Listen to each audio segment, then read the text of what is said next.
नमस्कार दोस्तों, महिला आरक्षण विधेयक पर इंडिया गठबंधन आपस में बढ़ चुका है। एक डिबेट के दौरान उद्धव ठाकरे के पार्टी के प्रवक्ता आनंद दुबे जी गीत गाकर ही विपक्ष को धोने लगे। आप लोग स्वयं देख लीजिए, अंत तक जरूर देखिएगा, बहुत मजा आएगा। प्राची जी नमस्ते। या देवी सर्वभूतेषु शक्ति रूपेण संस्थिता नमस्तस्यै नमस्तस्यै नमस्तस्यै नमो नमः। देखिए, देर आए दुरुस्त आए। जब कोई अनहोनी करनी होती है तो अमर अकबर अनहोनी तीनों को आना पड़ता है, एक से नहीं होता। पक्ष विपक्ष दोनों को आना होता है। प्राची जी, छोटा सा गीत गाता हूं कि पक्ष विपक्ष की आज की जो हालत है ना, दूल्हा दुल्हन साथ नहीं, बाजा है बारात नहीं, कुछ डरने की बात नहीं, ये मिलन की बेला है, कोई गम की रात नहीं। विपक्ष वालों से कहूंगा, क्यों सपन सलोनी लेकर आई है ये रात सलोनी, एक जगह जब जमा हो तीनों, अमर अकबर एंथोनी। तो ये जो अमर अकबर एंथोनी है, ये पक्ष विपक्ष दोनों है। हाँ। मिलकर इसका स्वागत हम तो कर रहे हैं दिल खोल के। 2023 का जो बिल है वो पास होना चाहिए, डंके की चोट पर होना चाहिए, और पूरे देश की माताओं बहनों के सम्मान में हम सबको माफी और क्षमा भी मांगनी चाहिए कि देर हो गई। देर ना हो जाए, कहीं देर ना हो जाए, कोई बात नहीं। साजिया इल्मी जी की पार्टी देर से जागी है तो देर ही सही, हम तो स्वागत कर रहे हैं। देखिए, हर चीज का विरोध करना उचित नहीं है प्राची जी। विरोध करेंगे ना, बहुत सारे विषय आएंगे, उसके विरोध करेंगे। अब माताओं बहनों के सम्मान में हमारी शिवसेना मैदान में ये आज से थोड़ी है, शुरू से रही है। बाला साहब ठाकरे जी का भी यही सपना रहा है और आज पूरा होते हम सब देख रहे हैं। आनंद जी समझाइए ना। आनंद जी, इतने गीतों से आपने सारी सिचुएशन को सबके सामने रख दिया, तो समझाइए ना। दो साथी तो अभी आपके साथ ही बैठे हैं, आपके इंडिया लाइंस के प्रियंका भारती जी और सुनील जी, बहुत सारे इवेंट बट के साथ बैठे हैं। आप ही समझा दीजिए। चलिए, मैं कुछ कहती हूँ तो बीजेपी का पक्ष लगने लगता है, आप कहेंगे तो अपना सा लगेगा। प्राची जी, ये तो हमारे भाई बहन हैं। यारो हंसो बना रखी है क्यों ये सूरत रोनी, तो अब हंसो, हंसने का समय है, ये कोई रोने गाने का समय नहीं है। हम सब दिल खोल के, और अखिलेश यादव जी डंके की चोट पे करेंगे। सुनील साजन जी बैठे, मुझे पूरा विश्वास है।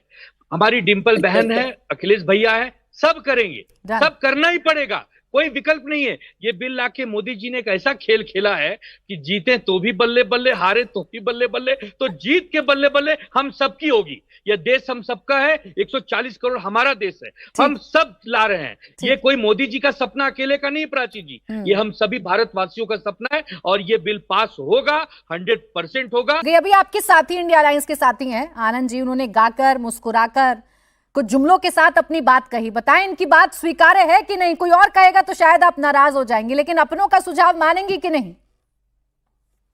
सुझाव तो हम तब मानेंगे जब सड़क के किनारे सब्जी बेचती हुई महिला की भी आवाज सदन में पहुंचेगी, जैसे फूलन देवी जी की पहुंची, मायावती जी की पहुंची, ऐसी अब भगवती देवी जी की पहुंची। ऐसी महिलाएं पहुंची जो पत्थर तोड़ रही थी, जो सब्जी बेच रही थी, जिनका शरीर युद्ध का मैदान बना दिया गया, ये दिखाने के लिए, किसी की जाति की औकात दिखाने के लिए महिलाओं के साथ इस देश में बलात्कार होता है, सिर्फ उस जाति की हैसियत दिखाने के लिए। इस देश की सच्चाई है। तो जब तक वो तबके की महिला वहां नहीं पहुंचेगी, देश का सपना अधूरा है, बाबा साहेब का सपना अधूरा है, जो कहा था कि जो सबसे वंचित तबका है उसको प्रतिनिधित्व पर सबसे पहला अधिकार है, और सबसे वंचित अगर कोई है तो दलित तबके की महिला, पिछड़े तबके की महिला, आदिवासी तबके की महिला, वरना फिर वही हम इस देश में रहेंगे। मैंने आपसे एक बात भी इनकार नहीं कहा, और इस पैनल में जितने लोग बैठे हैं, आपकी बात से ऐसा नहीं है कि कोई इत्तेफाक नहीं रखेगा, सब आपकी बात से इत्तेफाक रखेंगे। लेकिन मैं आपसे पूछ रही हूँ कि एक शुरुआत होने जा रही है ना प्रियंका जी, एक शुरुआत होने जा रही है, वो शुरुआत जो 27 सालों से 30 सालों से लटकी हुई है,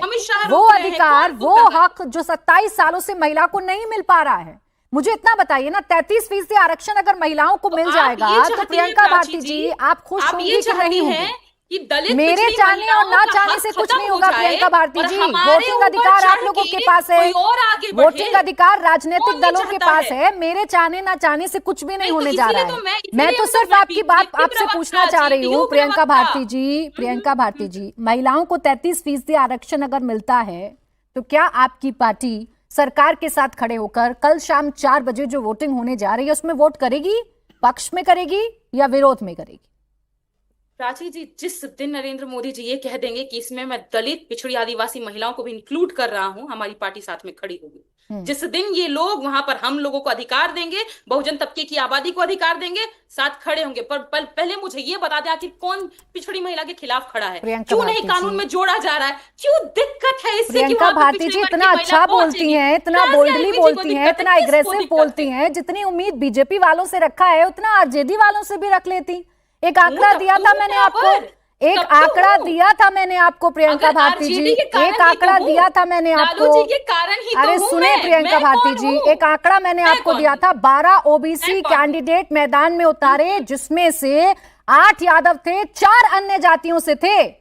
ये आंकड़ा आपके सामने मैंने रखा, ये आपने नहीं सुना। भाई इतनी ही बोल्डली आपको अपनी पार्टी में बोलना चाहिए था प्रियंका भारती जी कि इसको बढ़ाकर ज्यादा करिए। आपको बोलना चाहिए था कि यादव ही क्यों, प्रियंका भारती की जाति से क्यों नहीं, या किसी और की जाति से क्यों नहीं। आप प्राची जी, आपने आंकड़े रखे और मैं यहाँ मौजूद हूँ, आपके सामने एक चेहरा बन के मौजूद। और आप लोग किसने कहा कि सिर्फ यादव? भाई चेहरा तो अंजुम आरा जी भी हैं, चेहरा तो शाजिया इल्मी जी भी हैं। यहाँ बात सदन में पहुंचाने की हो रही है प्रियंका भारती जी। आप इतना सशक्त चेहरा है, आज जब बैठकर टीवी पर मेरे सामने बात कर रही है, मुझे अच्छा लगता सदन में आज महिलाओं की बात कर रही होती। ये अंतर है शाजिया जी, सिर्फ प्रवक्ता बनकर संतोष नहीं करना है महिलाओं को, सदन में जाना है, सदन में जाना है और अब महिलाओं की बात रखनी है, जाना है तब। प्राची जी, हम सबको बहुत गर्व होता है कि हमारे देश की सर्वोच्च पद पर बैठी हमारी बहन आदिवासी समाज से हैं, जो हमारी राष्ट्रपति हैं।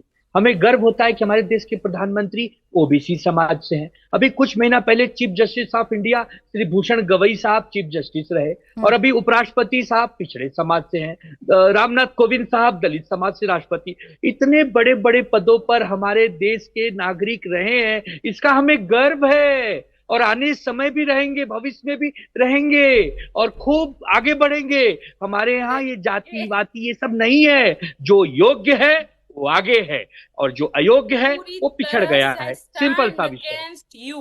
I stand against you firmly because of the constitution I am sitting here. Otherwise तो मैं खड़ी नहीं रह पाती। यही तो इंडिया अलायंस में दो फाड़ हो गई। अब देखें क्या होगा कल सदन के अंदर। शाजिया जी आप आ जाइए, आपका आधे से ज्यादा काम तो आनंद जी ने कर दिया, अब जो बची कुछ बातें आप भी रख दीजिए। अगर दो आदिवासी बहनें होंगी, 2 मुसलमान होंगी, उसमें भी योग्यता देखी जाएगी, जो ज्यादा योग्य होगा उसके चांसेस आगे के ज्यादा हैं। तो आप निष्पक्ष ना कीजिए और महिलाओं को मजहब के आधार पर बांटिए नहीं, हर जगह बांटने के लिए, चाहे मजहब हो, चाहे जात हो, चाहे प्रांत हो, महिला को महिला रहने दीजिए, बख्श दीजिए कम से कम।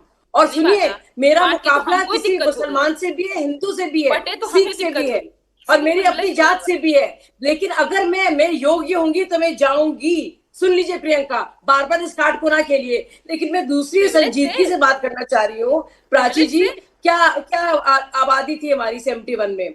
55 करोड़ हमारी क्या आबादी है अभी? 140 करोड़। और कितने हमारे एमपीज हैं? 543। प्रोविजन है 550 तक, ज्यादा से ज्यादा। आपको लगता नहीं है एमपी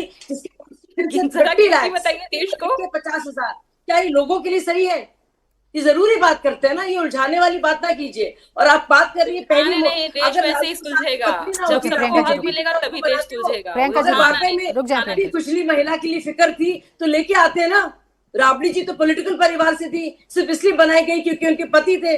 तो इस तरह की बेमानी बातें ना कीजिए, कोई यकीन नहीं करता। सोच समझ के बोलिए, हम लोग बेवकूफ नहीं है। और लड़वाइए नहीं एक दूसरे को, एक आदिवासी को एक पिछड़े से या मुसलमान से। आदिवासी महिलाओं का हक खा रहे हैं आप। बाज आइए, महिलाओं से मिला है। अच्छा ठीक, महिलाओं का रुके प्रियंका जी, रुके। करने दूंगी, सुन लीजिए आप, मैं डिरेल नहीं करने दूंगी आपको। आप कोशिश भले ही कर लीजिए जितनी भी है, मैं बिल्कुल बर्दाश्त नहीं करूंगी। हम लोग ने इतने साल इंतजार किया है, और आप देखिए साउथ डिवाइड की बात की 50 खत्म। Bye bye, tata, good bye.